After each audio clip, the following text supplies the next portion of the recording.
Radio UNAM es un medio que promueve el diálogo, la diversidad y la libertad de expresión en un marco crítico y respetuoso. Los comentarios expresados a lo largo de su programación reflejan la opinión de quien los emite, mas no de la radiodifusora. Radio UNAM. Y la Secretaría de Prevención, Atención y Seguridad Universitaria, a través de la Dirección General de Atención a la Salud, presenta Confesiones, Confusiones. un espacio de salud para los jóvenes. Muy buenas tardes, estamos aquí con ustedes completamente en vivo en una emisión más de Confesiones y Confusiones, como cada sábado a sábado de estas tardes, el día de hoy un poco raras, entre húmedas y cálidas. Vamos dándole la bienvenida a nuestros invitados de casa el día de hoy, a este grupo de salud ambiental que siempre están aquí con nosotros con estos temas súper importantes que provoca pues incluso controversias, ¿no? Nos han venido a desentrañar muchos mitos, muchas ideas erróneas que se tenían en ciertos temas, y creo que el tema de hoy nos da bastante. José Juan Mancilla Castillo, jefe del Departamento de Salud Ambiental, ¿cómo estamos? Médico veterinario zootecnista. ¿Qué tal, Alfredo? Buenas tardes. Auditorio, buenas tardes. Pues sí, Alfredo, aquí una tarde más calurosa, bochornosa. Venimos de unos días en cuestión de temperaturas complicados, ¿no? Y mucha gente les preguntas, ¿cómo estás? Te dicen, aquí sufriendo las inclemencias del tiempo. Pero dejaría para reflexionar, ¿cómo es que la estamos sufriendo? ¿No será que es un descuido de la humanidad que nos llevó hasta estos extremos? Y por consecuencia de estos calores traemos el tema a colación, porque pues ya está aquí el calor, ¿no? El cambio climático es evidente, se podrá regresar, no lo sabemos, pero de que nos afecta, nos afecta. Y una parte importante en la que nos está causando afecciones justamente es en los alimentos. Y todos los días tenemos que comer. Aguántate un día sin comer, ¿verdad que no? No, pues. Entonces hay que conservar los alimentos de forma adecuada para que estos no nos causen daño. De esto va a tratar el tema del programa de hoy. Y bueno, también vamos dándole la bienvenida a nuestra integrante también de este grupo de salud ambiental, a la médico veterinaria zootecnista Faraud Inés Obando Pinto. ¿Cómo estamos, Faraud? Hola, ¿qué tal? Pues aquí súper acalorados, como bien lo menciona todo el mundo, yo creo, y el doctor Mancilla. Pues aquí, pues igual sufriendo bastante el calor, y pues feliz de que el doctor haya aceptado nuestra invitación. Todo esto a colación de lo que dice el doctor, que sobre el tema que vamos a tratar hoy. Y lo más importante es de que cada 7 de junio es el Día Mundial de la Inocuidad. Entonces, tomando como ahora sí que conjuntando todos los temas, pues tenemos al experto hoy en cabina que nos va a ayudar bastante en esta cuestión. Claro que sí, como siempre se preocupan por traernos personas que manejan perfectamente los temas, y hoy no es la excepción. Le damos la bienvenida al doctor Enrique Jesús Delgado Suárez. Buenas tardes, doctor, ¿cómo está? Buenas tardes, muchas gracias por la invitación. Él viene, como ya lo indicaba, en el corte de la Facultad de Veterinaria y Zootecnia de la UNAM. Correcto. Muy buenas tardes, y bueno, pues precisamente estamos hablando del calor, del clima, y creo que todo esto al final vamos a darnos cuenta que tiene que ver en el tema. Así es. Entonces, tal vez para empezar, pues la palabra de hoy, la palabra dominguera de hoy es inocuidad. La que tienen que ir a buscar al diccionario. Exacto, entonces hay que ver de qué trata esta palabra, qué es inocuidad. Entonces, si el doctor nos podría ayudar. Doctor Enrique. Claro que sí, con mucho gusto. Pues la inocuidad de los alimentos es una propiedad que es intrínseca de los alimentos. La razón por la que comemos es para nutrirnos y mantener la salud. Pero desafortunadamente en ocasiones los alimentos se pueden contaminar, pero ya cuando ingerimos un alimento que contiene algún agente, ya sea físico, químico, biológico, que en lugar de nutrirnos para mantener la salud nos afecta, nos provoca alguna enfermedad o daño, pues ya no es un alimento, es un vehículo de enfermedad, ¿verdad? Entonces la inocuidad es justamente esto, que dispongamos de un suministro de alimentos sanos que nos ayuden a nutrirnos y a mantener la salud. Es una exageración decir alimento inocuo, como una redundancia, porque es una propiedad que no se puede separar. Es como decir el agua es húmeda, ¿verdad? En este caso debería ser igual, nada más que desafortunadamente pues no se cumple en el 100% de los casos, porque a lo largo de de las cadenas productivas de distribución, pues pueden ocurrir ciertos incidentes que pueden dar al traste, ¿verdad?, con la inocuidad de los alimentos y eventualmente dañar la salud de las personas. Inés, ¿querías comentar algo? Perdón. Sí, tiene toda esa... Este concepto yo no lo había manejado así, Juan. ¿De qué momento un alimento puede dejar de serlo? En esta ocasión estamos platicando de la inocuidad de los alimentos, Claro. pero la inocuidad aplica para todo. O sea, puede haber ropa que te causa alergia, entonces tampoco es saludable. Entonces, la ropa también tiene que ser inocua. Algunos medicamentos también, hemos oído en las noticias últimamente muchas malas noticias con medicamentos que hacen daño. Los medicamentos son para ayudarnos, pero sin embargo, algo pasa que no cumplen su funcionamiento y están causando el daño. Entonces, como lo decía Inés al inicio, en el marco del Día Mundial de la Inocuidad, El 7 de junio. como nuestro quehacer en la universidad, una de las partes importantes que hacemos en la universidad y a la que se dedica Inés todos los días, es justamente a salvaguardar la salud de las personas que consumen alimentos en los expendios autorizados en la universidad. O sea, tratamos de que los alimentos que ahí se vendan ocasionen el menor daño hacia los consumidores. Y bueno, como no lo sabemos todo, bueno, en nuestro trabajo sí, porque por eso somos expertos. Exactamente. Pero para poderlo explicar, para podernos orientar y para que no sea la voz exclusivamente del Departamento de Salud Ambiental, por eso invitamos al doctor para que nos amplíe más estos conocimientos. En este sentido, y aprovechando que está aquí el doctor Enrique Jesús Delgado Suárez, actualmente para todos es muy natural que en una cocina exista un refrigerador, un congelador, un espacio frío. Pero podemos partir de por qué esta necesidad, en qué momento nace esta necesidad.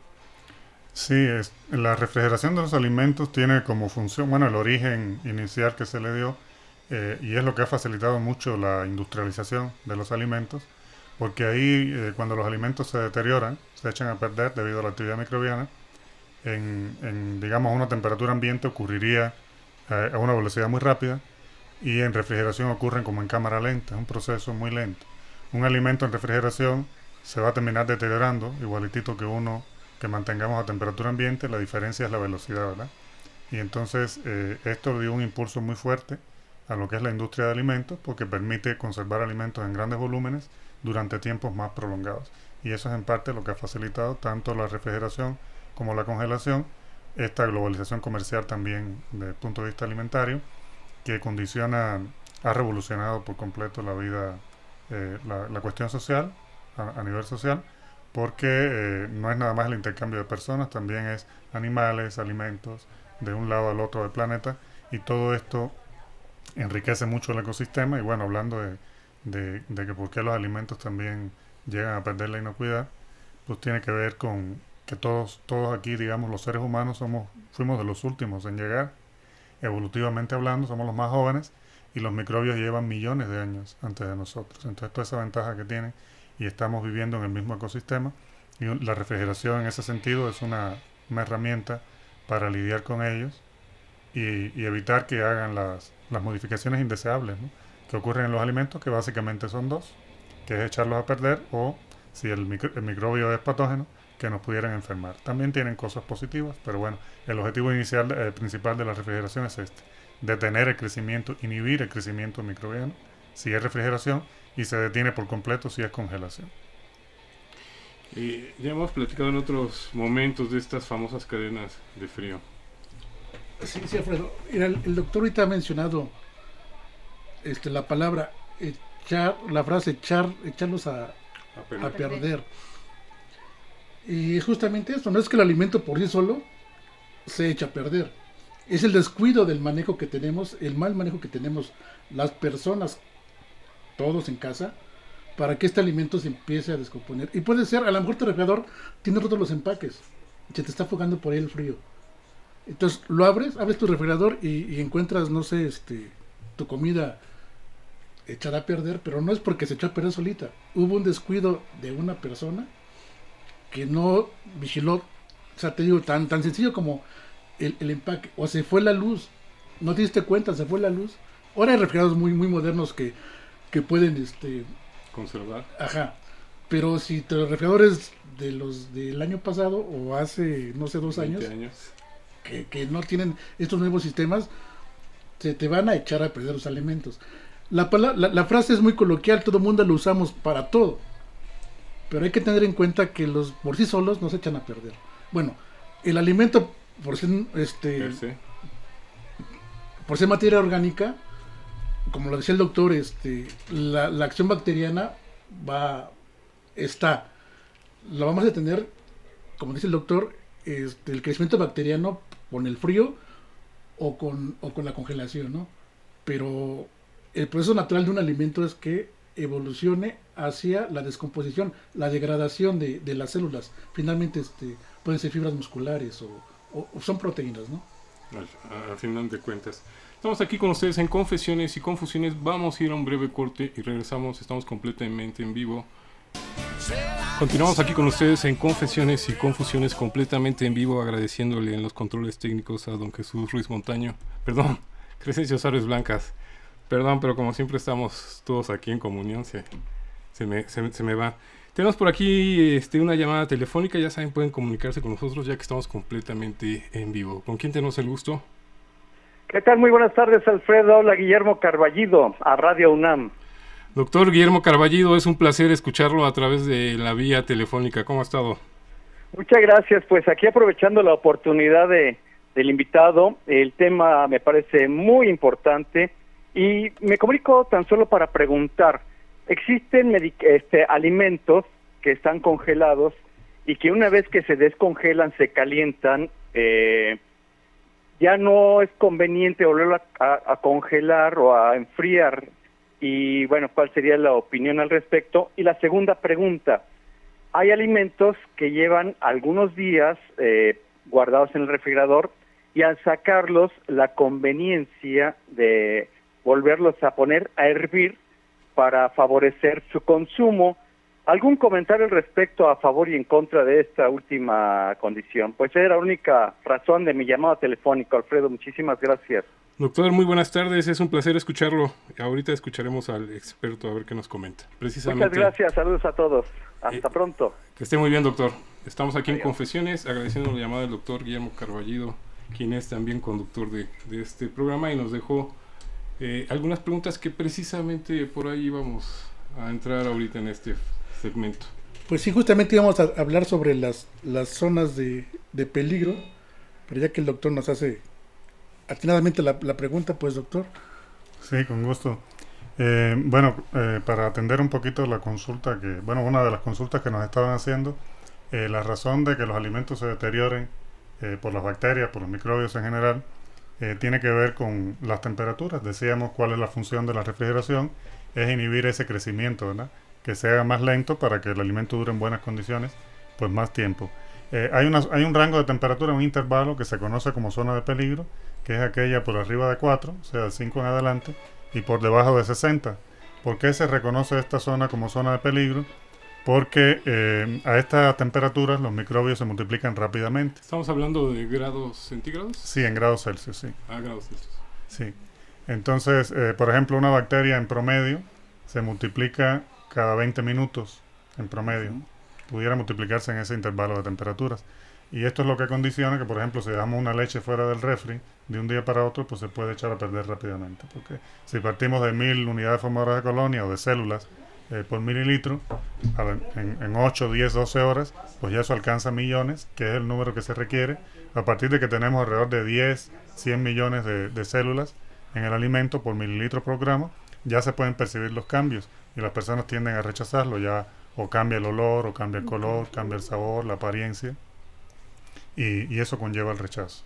Entonces, en el caso particular de las temperaturas de congelación, ahí no existe tanto riesgo desde el punto de vista de la salud, sino es más bien con la calidad del alimento. Si nosotros rompemos en el caso de la pregunta específica que hacía el doctor, sí, de que un alimento que estaba congelado lo descongelamos, lo manejamos y volverlo a congelar no se recomienda. Esto es porque la congelación, a diferencia de la refrigeración, sí provoca cambios en los alimentos. El pequeño detalle de que se congele el agua condiciona una serie de cambios desde físicos, bioquímicos, En particular, por ejemplo, cambios físicos, se forman los cristales de agua, que son agresivos con los tejidos y rompen, ¿no? Rompen las estructuras. De tal manera que si ya descongelamos o volvemos a congelar, el daño tisular que vamos a estar infringiendo al alimento, pues es mucho más alto. Y entonces existe el riesgo de que se dañen las propiedades, pero es una cuestión más de calidad, no es que te vayas a enfermar por comer eso, pero sí se va a ir deteriorando progresivamente las propiedades de ese alimento con tanto congela, descongela. Por eso es una práctica recomendada que viene casi siempre en las etiquetas: una vez descongelado, consúmase y no vuelva a congelarse. Pero, por ejemplo, ¿puede utilizarse el refrigerador o tampoco ya no? En el refrigerador sí, o sea, lo descongela, lo deja. La recomendación es no volver a congelar. Y nada más lo guardo otra vez abajo en el refrigerador. Así es, y respetar entonces, si una vez ya está refrigerado, pues eso, la vida de la vida útil, se va a cortar, ya no va a ser tan larga como cuando estaba en el congelador. Entonces sería esa una estrategia buena para evitar este tipo de condiciones, es porcionar los alimentos de acuerdo con las raciones que vayamos a consumir. Si metes, por ejemplo, una penca completa de salmón enterota al congelador y luego la tienes que sacar y no te lo vas a comer todo y la tienes que volver a meter, entonces va a ir dañando el pescado poco a poco. Ahí lo mejor sería hacer las porciones de un inicio, y si no, si se la comen en 2 comidas rápido, así son personas que acostumbran a comerlo con mucha frecuencia, pues lo descongelamos, se come una porción en este momento y la otra se deja en refrigeración hasta consumirla lo más pronto que se pueda. Sobre todo si es pescado, porque el pescado pues tiende a descomponerse mucho más rápido, porque trae cargas bacterianas del origen mucho más elevadas que la de los otros tipos de productos. Qué importante esta famosa cadena. Y por ejemplo, cuando uno adquiere el producto, ¿qué tiene que hacer si ya viene congelado y no quiere perder Ahí hay que mantener la cadena fría, o sea, si está congelado hay que mantenerlo en congelación. Hay veces que paseamos mucho los alimentos para acá y para allá antes de llegar a casa, entonces si se descongela es el mismo efecto que en la etiqueta te están diciendo. Si ya lo descongelaste, perdón, no lo vuelvas a descongelar. Estaríamos haciendo básicamente eso, ¿no? Entonces es como, digamos, forzar los cambios físicos y bioquímicos que pueden ocurrir. Ese ciclo que es limitado lo estaríamos nosotros provocando al hacer un mal manejo de la cadena fría. El doctor mencionaba dos que casi no hemos tocado aquí en este programa. Habló de bacterias, de cuántas bacterias puede haber en un alimento, y fueron bastantes. ¿Si me repite el número, doctor? Bueno, yo mencionaba para que el alimento ya se note que se echó a perder, es a partir de 10 millones. 10 millones, imagínense 10 millones, ¿quién se los imagina? Pero si le ponemos un signo de pesos, a lo mejor es más fácil. Es lo que siempre les digo a las personas que manipulan alimentos. Tomamos muestras de tu alimento y salieron 10 millones de bacterias, pero no se imaginan, no saben qué es la potencialidad de una bacteria. Pero cuando les decimos en términos económicos, por cada bacteria me vas a pagar $1, entonces sí se van de espaldas, es mucha lana, ¿no? Y sí, las bacterias, también el doctor lo mencionaba hace ratito, se reproducen exponencialmente en fracción de minutos, ¿no? Podemos dejar la leche, fuiste a comprar la leche, la dejaste, abriste tu envase, lo dejaste fue al refrigerador, y ya cuando te acordaste, en estas temporadas con estos climas que tenemos, te acuerdas, en 4 o 5 horas, esa leche, pues va a oler mal a lo mejor, o a lo mejor ya se te cortó y echaste a perder la leche, gastaste tu dinero, y a lo mejor alguien que se la pudo haber tomado le puede hacer algún daño. Que eso es lo más triste, ¿no? Ajá. En ese sentido, doctor, como bien lo dice, afortunadamente existe la refrigeración, se ha descubierto esta manera de conservación, pero no es la única. Hay otras formas, y bueno, también me salta un poco como cualquier ser vivo, ser humano, este proceso que usted habla de descomposición, de que se pasa o que se echa a perder, y lo que se hace con otros alimentos en el cuajado o para producir otra clase de alimentos. ¿Cómo podríamos distinguir estas diferencias? Sí, bueno, la diferencia es que cuando nosotros lo hacemos de manera intencional, con fines tecnológicos, o sea, se utiliza la tecnología, por ejemplo, de fermentación, ahí hacemos que la leche se coagule para producir un yogur. Pero eso ya es una aplicación tecnológica y es una ventaja o es un efecto positivo de las bacterias en el alimento. Positivo así a lo mejor si le damos, por ejemplo, un pescado fermentado que acostumbran comer en los polos, en el polo norte, a una persona más sacada de los trópicos, pues nos daría repulsión o algo así, ¿no? Pero desde el punto de vista es una tecnología que también tienen ellos. pero es distinto porque ya hay una costumbre culinaria, una costumbre, hábitos alimenticios, y ya se ve como algo natural, ¿no? En la leche fermentada, pues no le hacemos rechazo, porque ya la tenemos incorporada como parte de nuestros hábitos alimentarios. Y es distinto porque ahí se utiliza con fines de conservación. El microbio lo añadimos en una cantidad exagerada, normalmente para los yogur, por ejemplo, ya que estamos hablando de se utiliza una combinación de bacterias, normalmente son lactobacillus, y Streptococcus, y entonces ahí lo que hacen ellos, al consumir la lactosa de la leche, bajan mucho el pH, o sea, incrementan la acidez, y esa es la razón por la cual el yogur es muy estable. Si lo comparamos con la leche, el yogur tiene un pH entre 3,9, 4,2 máximo, y es difícil que veamos en refrigerador un yogur que se echa a perder. Cuando se echa a perder normalmente se enlama, se le salen mohos, que son los que aguantan un poquito más la acidez, pero bacterias, ninguna bacteria, casi ninguna, es capaz de multiplicarse por debajo de 4.6, y en el yogur estamos entre 3.9 y 4.2. Entonces es un poco la relación costo-beneficio entre fermentarlo a propósito, pero el beneficio que obtengo es muy superior porque conservo la mayor parte de los nutrientes y evito que se eche a perder porque le da mucha estabilidad. Esa es la diferencia. Es una manera de ponérsela difícil a la bacteria en este sentido. Sí, y el otro escenario, cuando el alimento se deteriora, se echa a perder, ahí nuestros genes están condicionados, como el de muchos animales. No sabemos si en ese alimento echado a perder hay un patógeno o no lo hay, pero por principio de precaución, un alimento echado a perder, pues no nos lo comemos, ¿verdad? Le hacemos un rechazo natural e inevitable. Por eso yo les digo a mis estudiantes de la licenciatura que un alimento echado a perder, pues en sí no representa un riesgo a la salud, porque difícilmente alguien se lo va a comer, ¿verdad? Claro. Estamos aquí con ustedes en Confesiones y Confusiones. Vamos a ir a otra breve pausa y regresamos con ustedes completamente en vivo con el doctor Enrique Jesús Delgado Suárez de la Facultad de Medicina Veterinaria y Zootecnia. Regresamos. Estamos aquí de vuelta con ustedes completamente en vivo en Confesiones y Confusiones con el doctor Enrique Jesús Delgado Suárez, quien nos está platicando sobre la conservación de los alimentos. Y como bien lo decía Juan Mancilla al principio, aquí tiene mucho que ver la inocuidad, que ya nos explicó un poco el doctor Enrique Jesús Delgado, que la inocuidad tiene mucho que ver en qué momento un producto puede dejar de ser un alimento. Y queríamos ahondar más en la respuesta a la llamada que recibimos. Sí, en relación con la siguiente pregunta que hizo el doctor Carballido, de lo que es el recalentado de los alimentos después que está en el refrigerador, si es conveniente. Bueno, yo diría que más que conveniente es necesario, y ahí nada más hay que tomar ciertas precauciones. ¿Por qué es necesario? Porque acuérdense, bueno, lo que comentamos anteriormente, la refrigeración lo que hace es inhibir, no mata, inhibe el crecimiento microbiano, pero ellos se siguen multiplicando aunque lo hagan lentamente. Entonces, ¿qué hacemos cuando recalentamos un alimento?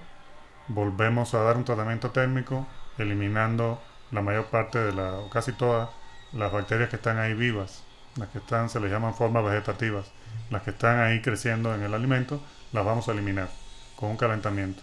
Ahí lo que hay que tomar la precaución de que el calentamiento sea lo suficiente como para subir la temperatura arriba de 60 grados. Hay veces que calentamos algo en un microondas, ahí el calentamiento no es parejo, y en ocasiones mientras el borde del alimento o la parte superior está muy caliente, a lo mejor el centro cuando lo pruebas está hasta frío, y ese es un riesgo muy alto porque lejos de alcanzar temperaturas letales, lo que hace es como promover más el crecimiento, y ahí lo que hay que garantizar es un calentamiento eficiente, o sea que sí se alcancen temperaturas arriba de 60, como si fuera una cocción. Hay veces que las personas tendemos a minimizar la importancia del recalentamiento, y pues ya que alcance la temperatura, que no esté frío, y ese no es lo recomendable. No es el chiste hay que calentarlo bien, y también tomar en cuenta que los alimentos tienen su vida útil determinada por la cantidad de tiempo que ha transcurrido, y lo puedes tener en una comida ya, digamos unas sobras de comida, las tenías en el refrigerador, pero si ya pasaron 4, 5, 6 días, por más calor que le des, entonces si ya se echó a perder, pues ya no. También se puede echar a perder en refrigeración porque aunque pase más lentamente, pero al final sucede, ¿verdad? Sigue pasando este proceso, este crecimiento.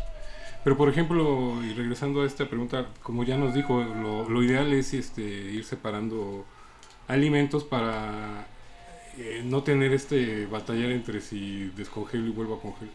Pero si es un alimento vasto, sobre todo en las épocas de diciembre, esto que queda bastante comida, ¿Se vale calentar y recalentar cada vez que se va a reutilizar el producto o no? ¿O eso ya tampoco es recomendable? Sí. Ahí lo que hay que... Bueno, una regla, le voy a platicar de una regla general de buena práctica, que por principio es lo que son sobras.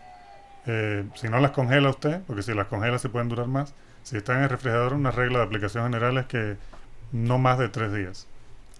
Si hizo el alimento hoy, una regla general es 3 días. En ocasiones puedes quedarte 4 días, 5 días, no tiene mayor, dependiendo del tipo de alimento de que estemos hablando, pero una regla de aplicación general es 3 días máximo después en refrigeración. Si usted las tiene en congelación, pues lo tiene 100 porcionado, lo puede ir sacando y calentando y no tiene mayor complicación, porque en congelación se detiene por completo el crecimiento. Perfecto. Los estamos invitando para que se comuniquen al 56 82 28 12, 56 82 28 12, por si alguien quiere hacer alguna pregunta aquí directamente a nuestro invitado. Hay otras técnicas, aparte del congelado, aparte del hervido, por decir, bueno, yo así lo conozco. El calor. El calor, exactamente. Sí, hay muchísimas técnicas de conservación. Actualmente lo que se vislumbra, hay mucha investigación andando en diferentes áreas. El movimiento es hacia utilizar técnicas que no apliquen calor. El calor es muy efectivo contra los microbios, pero la huella ambiental es mucho más alta, es costoso también, y el efecto que tienen los alimentos llega a deteriorar un poquito los nutrientes, se pierden sobre todo vitaminas. Entonces la tendencia va un poco hacia las nuevas tecnologías que prioricen el no uso de tratamientos térmicos. Esto se conoce como el área de tecnologías emergentes de conservación, y en ese caso tenemos, por ejemplo, las altas presiones hidrostáticas, que consisten en meter el alimento casi a temperatura ambiente, no se requieren temperaturas altas, ahora sí que en un aparato donde se le aplica una presión muy elevada, como si estuviera sumergido en el fondo del mar, por ejemplo. Y bueno, hay niveles de presión que se manejan, y eso lo que provoca es un estallamiento de las células, de los microbios que hay ahí, y es lo que permite lograr, ¿no?, la conservación. Esa es una de las técnicas que ya no es tan emergente, porque ya tiene ya unas cuantas décadas, pero tampoco se ha generalizado aún. Hay otra que me parece muy fascinante, que es se ha estado trabajando en un método que consiste en simular la respuesta inmune del organismo. Es lo que llaman el plasma reactivo, y es una forma de simular lo que llaman la respuesta de especies reactivas de oxígeno. Cuando una bacteria entra en nuestro organismo, uno de los primeros ataques que tiene el cuerpo es bombardearla con altas concentraciones de oxígeno para oxidarla y eliminarla, ¿verdad? Y entonces lo que se está buscando con estas nuevas tecnologías es utilizar esto, y me parece fascinante porque es como simular una respuesta inmune, pero en un contexto in vitro, en un empaque de alimentos. Y ya que hablo de empaque, esa es una de las múltiples líneas de trabajo, de los empaques activos, que es como se le conoce, las especies reactivas de oxígeno, y los empaques activos, que se utilizan nanopartículas de plata. Hay distintos aditivos que se pueden utilizar, de manera que el propio empaque del alimento te ayude a conservarlo. De ahí viene el nombre de empaque activo. Y bueno, ya lo más gourmet, que tampoco es tan novedoso, lleva mucho tiempo, lo que llaman los alimentos sous vide en francés. Escribe sous vide, yo no sé bien cómo se pronuncia, pero eso consiste en hacer una cocción muy lenta, así como a 50, 55 grados, en 24, 48 horas. Se podrá imaginar el precio que tiene un alimento sous vide. Entonces es una cuestión gourmet, pero es también una de las tendencias que hay para buscar proteger las propiedades del alimento lo más que se pueda. Entonces son temperaturas muy bajas, y obviamente eso exige una higiene mucho más estricta en toda la preparación. Sí. Estos métodos son prácticamente nuevos, no sé. Sí, lo que les hablaba de empaques activos, las altas presiones hidrostáticas, nanopartículas de plata, sí, eso está entre fase de investigación y fase de transferencia tecnológica. Sin embargo, ha habido otros métodos más tradicionales de conservación, ¿no?, como el salado, tal vez los bacalaos, la longaniza, sí, la cecina, o los que los meten en vinagre, tal vez, no sé, conservas, ¿no? Exacto. Sí, hay distintas estrategias. Si hablamos de los convencionales, están el salado, como usted comentaba, el salado combinado con el curado, que es el que se utiliza para embutidos, ¿verdad? Está también la deshidratación, En el caso específico, por ejemplo, la leche en polvo, que es estable en temperatura ambiente. Cualquier alimento deshidratado, pues ya no es perecedero. Y esa es la deshidratación, la que nos ayuda ahí.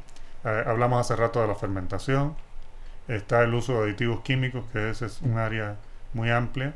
Tenemos aditivos de distintas clases funcionales, como pueden ser, por ejemplo, los que se añaden en las papas fritas y esto para evitar que se enrancien, son los antioxidantes. En embutidos también se llegan a utilizar, y en queso algunos antioxidantes. Los hay también ácidos, ¿no? Para cuando se hacen los productos así como en escabeche. Ahí lo que hacemos es parecido a lo que hacen las bacterias en el yogur, que es bajar el pH muy estricto, que es lo que hacemos nosotros también para defendernos, una de las barreras que tenemos, que es la acidez del estómago, ¿verdad? Entonces es un poco emular eso lo que se hace cuando preparamos algo en escabeche. Entonces bajamos tanto el pH que es imposible poder medrar en un ambiente tan inhóspito como ese. Entonces es parte de los, digamos, de los convencionales. También podemos hablar del ahumado, incluso de los que causan un poquito más de resquemor en la población, que son las irradiaciones, ¿verdad? Ahí también se puede irradiar el alimento. Y bueno, a veces las personas, como nos quedó el trauma de las bombas atómicas, pero no es el tipo de no se irradian los alimentos ni con plutonio ni con uranio, se irradian con cobalto 60 o con cesio 37, que son otras fuentes, y aparte está limitado a una dosis que es muy por debajo de la que se requeriría para que quedara una dosis remanente de radiación que pudiera causarnos daño a la salud. Y seguramente hemos comido todos alimentos irradiados sin saberlo. Por ejemplo, las papas estas las papas son la irradiación es un método muy caro, es muy caro, y solamente es viable para alimentos que se manejan en grandes volúmenes, y las papas pues son uno de ellos, ¿no? Entonces, o sea, las de bolsita, las que compras en la tienda. Esas congeladas seguramente, ahorita estoy especulando, pero en general, o sea, las papas en gran volumen, no las papas frescas que venden en los mercados, y esos no, las papas ya procesadas, que vienen en los empaques, muy probablemente eso se reciba irradiación. Algunas marcas sí, otras no, seguramente porque son grandes volúmenes, ahí donde se justifica. También en los granos es muy efectiva la irradiación para prevenir la multiplicación de insectos y eso, que son los que luego echan a perder los granos. Y también es muy grande el volumen de granos, y seguramente algunos granos han sido irradiados. Entonces estoy seguro que casi todos nosotros hemos probado ya alimentos irradiados sin saberlo, y venos aquí, ¿verdad? Y esto quiere decir, esto que nos está diciendo, quiere decir que también esos métodos de conservación son inocuos, y no estarían... Es un requisito, o sea, si no es un método de conservación inocuo, pues ya no... O sea, para que nadie se alarme de que, ay, me comí unas papas radiactivas, o sea, no. No, eso no existe. Es un método para conservarlas, que dure más tiempo, y seguramente no nos va a hacer ningún daño. No, de hecho el alimento irradiado es idéntico, es lo que pasa, el equivalente, la radiación es medio parecida un poco a la refrigeración. Si usted agarra un vaso de leche del refrigerador y se lo toma, es exactamente igual en sabor, en todas las propiedades, igual a uno que agarra a temperatura ambiente. En la irradiación es igual, no sé, usted no nota ningún cambio, pero sí tenemos el plus o el beneficio de que fue tratado y eliminó las cosas que sí nos podrían hacer un daño. Y todos estos métodos son para disminuir las cargas bacterianas o anularlas. Sí, y algunos también ayudan con los procesos naturales, porque hay también deterioro. Usted decía, no se echa a perder por sí solo el alimento, sino también por a veces cuestiones internas que trae, y hay deterioros que es por causas naturales. Por ejemplo, uno de los que nos puede ser muy familiar a todos es cuando partes una manzana, si esperas tantito una guayaba se pone negra. Es un fenómeno bioquímico natural por la condensación entre los carbohidratos y para no irme tan a fondo, se hace una reacción ahí que se llama empardeamiento enzimático, y es natural, son las enzimas que están ahí, y ocurre ese oscurecimiento, ¿no? La carne, por ejemplo, el animal cuando recién se le da muerte, para aprovecharlo, no es recomendable consumirlo cuando está en la fase de rigor, ¿verdad? Que es cuando entra en fase de rigor y la carne es más dura. Eso es un fenómeno natural e inevitable que se da también en los animales, y si se consume carne en estado de rigor va a ser muy dura, porque está el músculo totalmente contraído. Ahí hay que esperar que los procesos bioquímicos ablanden esa carne para que ya rebasemos esa etapa, y es un proceso natural también. Y algunos métodos de conservación ayudan con algunas, por ejemplo, el calor es uno de los que elimina las enzimas. En el procesamiento de algunas frutas y eso que se venden ya rebanadas, vegetales, muchas veces se les da un tratamiento térmico que se llama blanqueo. No se utilizan temperaturas muy altas y consiste en sumergirla en agua caliente, alrededor de 70-80 grados, es una sumergida rápida, y lo que hacemos es inactivar las enzimas que estén en la cáscara, pues si después haces una pera en algo así, le pones un poquito de limón, previenes la oxidación, y ya el oscurecimiento enzimático ya es menos en esos casos. Pues además nos acaban de dar tips para la cocina, ¿no? Exacto, para hay las que ensaladas, ir tomando ¿no? nota para todos ¿no? estos... A lo mejor, por qué este tipo de productos se les agrega, ¿no? o a lo mejor el ama de casa lo hace cotidiano y no se ha puesto a reflexionar por qué. Fue una receta que le dieron, una amiguita que le pasó el tip, pero bueno, todo es para beneficio del que se va a comer esos alimentos, ¿no? Y disminuir las cargas bacterianas y hacer que ese alimento sea inocuo. Estamos aquí con ustedes en Confesiones y Confusiones, ya el tiempo nos va ganando. Vamos a una breve pausa y regresamos. Los seguimos invitando para los que se quieran comunicar vía telefónica. Regresamos. Estamos aquí de vuelta con ustedes en Confesiones y Confusiones. Agradecer a los que nos acompañan. Ya saben, si quieren comunicarse al 56 82 28 12, 56 82 28 12, y pasan directamente en vivo aquí con nosotros y con nuestro invitado, el doctor Enrique Jesús Delgado Suárez, que el día de hoy nos está hablando sobre la conservación de los alimentos. Y como bien lo decía Juan Mancilla, ya por ahí nos está dejando algunas ideas de hacerlo de manera desde tu hogar, desde tu casa. Así práctico. El doctor traíamos también una pregunta para el doctor. Mis compañeros Inés y el doctor Roberto Álvarez acudieron a una conferencia que dio el doctor y hablaba sobre consumir alimentos en la calle. O sea, la mayoría de la gente, los universitarios, los estudiantes, los trabajadores, pues nos la pasamos gran parte del día en la universidad o en la calle. ¿Cómo elegir dónde comer? La pregunta está difícil. O comemos en casa, tenemos nuestros envases con... Sí, si lo trae de casa habrá que refrigerarlo y luego calentarlo bien, ¿verdad? Es que regresamos al mismo tema. Sí, esa pregunta está difícil de contestar porque, bueno, el riesgo cero pues no existe y tampoco el riesgo 1, o sea, el 100% tampoco, ¿verdad? Entonces, desafortunadamente, esta frase que usa mucho la gente de que total no pasa nada, en una buena parte de las ocasiones se cumple, ¿verdad? La mayor parte del tiempo es cierto, que no sucede nada. Pero hay de lugares a lugares, y bueno, mencionamos un poquito cuando dimos la conferencia en el marco de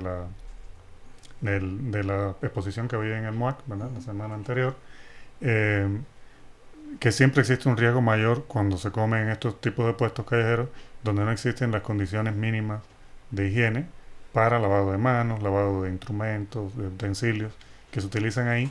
Y yo les ponía como ejemplo un dato duro que es indiscutible. Les compartía yo la estadística de enfermedades diarreicas que ocurrieron en México, digamos de manera histórica, antes de la pandemia. Y estábamos en 2019 alrededor de 5 millones y casi 6 millones de casos en un año. Y en 2020, por el efecto del encierro, eso cayó a la mitad.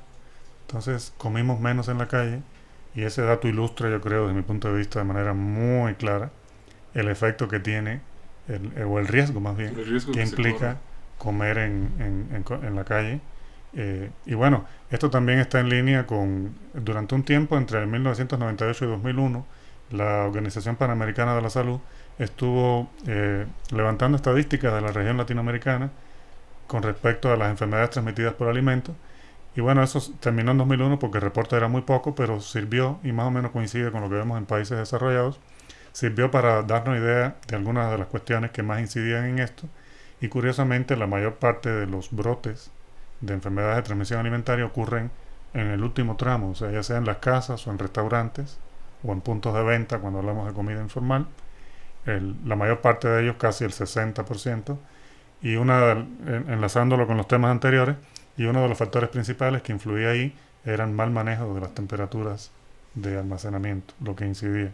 Eso fue como una muestra de 3 años, pero que es muy ilustrativa y es una condición que ocurre yo creo que en todas las partes del mundo, precisamente porque aunque la industria tome muchos cuidados, apliquemos métodos de conservación, esté ahí la profesión veterinaria haciendo la inspección y otras profesiones ayudando también con tecnología, con otras cosas, con otras medidas que de hecho ayudan a salvar vidas, en todas las medidas que se toman en las cadenas productivas ayudan a salvar vidas, porque desgraciadamente a veces los patógenos que vienen en los alimentos conllevan la pérdida de la vida, desafortunadamente.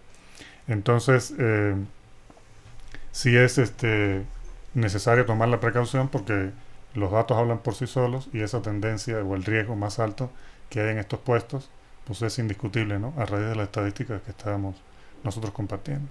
Pero bueno, si yo soy alguien que tengo la necesidad, y como bien lo dice, si salgo con algún refrigerio desde mi casa, pues corro el peligro de que también se me pase, se descomponga. ¿Qué podría buscar en los locales o en los lugares a donde yo me dirijo? ¿O cuáles pueden ser estas alertas o estas alarmas de mejor aquí no? Sí, por ejemplo, lugares donde se manejen productos crudos y cocidos. Estoy viendo que no tienen ahí posibilidad de lavarse las manos, que con las mismas manos que agarran el producto crudo, una carne cruda, por ejemplo, agarran el producto ya cocido y así. O a veces tienen los trapitos mágicos que lo usan para todo ahí. Entonces, ese tipo de cuestión hay que evitarla, elegir lugares donde el alimento esté bien cocido y que no haya ese riesgo de contaminación cruzada, ¿verdad? Porque es donde hay más riesgo. Y en el caso de los alimentos bien cocidos, aunque lo comas bien cocido, luego le ponen, cuando te preguntan el clásico, si lo quieres con todo, ¿verdad? Y con todo implica poner el cilantro, lo demás, que luego no tienen también dónde lavarlo. La salsa cruda. Entonces ahí es donde está... Ahí es donde está el peligro. Así es. Es que es con todo y además tu carga bacteriana, ¿no? Creo que un punto para que nos demos cuenta o elegir dónde podamos comer, que tengan agua, ¿no? Que tengan agua corriente, no que tengan agua en botes, que haya una llave donde el agua fluya. Y la apariencia de las personas, ¿no? Que se vean limpias, y el establecimiento, claro, también, ¿no? Que no se vea tan cochambroso. Bueno, y como bien lo marca el doctor, ¿no? Que sean personas distintas las que tengan una actividad en el lugar. Y aunque también, como lo dice el doctor, el riesgo existe. Te traes tu envase de tu casa y no te lavaste las manos, ¿no? O sea, cuando viste todo el tiempo en el sol, y sudando. Y con tu envase en la mochila, ¿no? Pues sí. Pero siempre cuando traemos de casa es mucho menos el riesgo.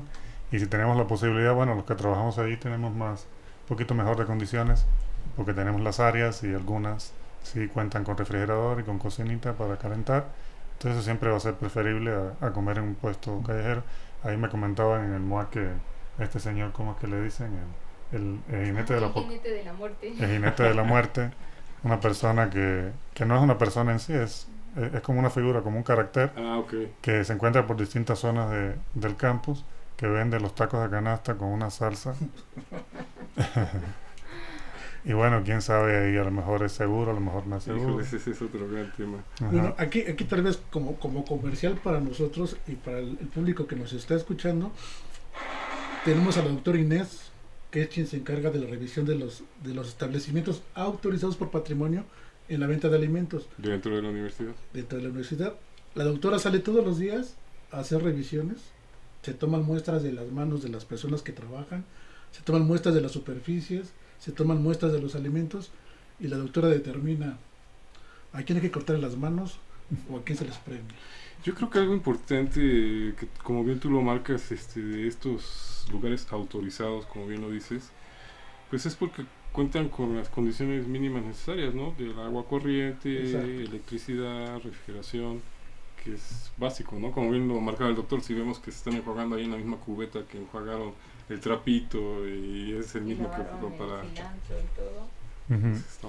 Así es, por ejemplo, en la cafetería que tenemos en la Facultad Veterinaria, que es un ejemplo seguro donde ellos hacen sus actividades, son monitoreados de manera sistemática, se toman muestras, y bueno, sí cuando se le encuentra algo se les hacen recomendaciones, pero sí, las condiciones ahí son muy superiores a lo que puedes encontrar en un puesto callejero informal, no tienen nada que ver. Definitivamente, o los vendedores que pues de alguna manera logran andar ahí en Ciudad Universitaria, por ejemplo. Sí, o sea, la universidad es tan grande, y al no tener puertas a ser abierta, pues se colan ese tipo de personas. Y bueno, nuestros compañeros de patrimonio se encargan de irlos arreglando para que se salgan, ¿no? O para que entren a la formalidad. Que se pongan en forma, que lo hagan con salud, con higiene. Así es. Pues el tiempo, para variar, nos ha ganado. Le estamos agradeciendo al doctor Enrique Jesús Delgado Suárez que nos haya acompañado esta tarde y que nos dejara algún mensaje, algo así rápido, directo, para que nos caiga el 20.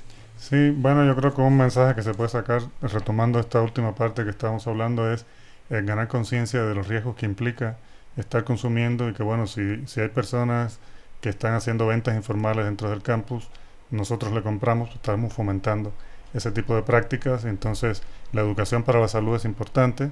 Es un riesgo consumir ese tipo de alimentos, si lo es.